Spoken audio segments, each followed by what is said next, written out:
lot of technologists are amazing at technology, but really bad at difficult conversations. So I'd say here are 3 things that they have to figure out is A, they have to figure out why they're bad at difficult conversations. And I say that because many times it's a family thing, that your parents didn't have difficult conversations, so because of that, you are woefully unprepared to have them, and you're almost downright scared. If you had a parent that was really volatile or angry, then that's just gonna move across that you're afraid of conflict or you go aggressive. So I think the first thing is they have to figure out why, what about having this hard conversation is so scary for me that I just don't wanna have it, even though I know that I can be affected negatively if I don't have it. Because that's what will happen is that I won't have this conversation with this person, they keep doing a bad job, and now my job's suffering. So really figure out just self-reflection of why am I so afraid to have this conversation?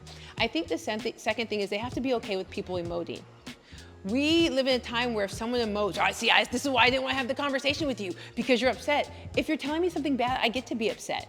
I get to be upset, frustrated, whatever it is. Now there's a level, you don't get to cuss me out, but you get to be frustrated. So I think people being okay with folks emoting and giving space to that. I understand this is really hard right now, and you just give them space. If they're crying, okay, right? You just give people space to emote.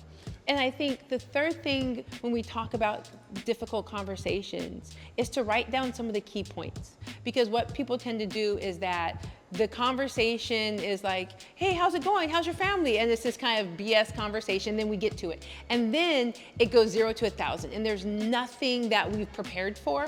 Have your points and stick to the points. Oh, well, you're calling me a bad person. I'm not calling you a bad person, Joe. Let's focus on this thing and really have the points that you can stick with. Because what people tend to do when they get really frustrated is they want to pivot you off into something comfortable. You make me feel like I'm a horrible person. I'm not saying that. We're focusing on this thing. And you really stay strict with that thing and not allow, because now if we've pivoted off and I'm solely trying to make sure that you don't feel like a bad person, well, now we've lost this. So really having those points and you stick to it.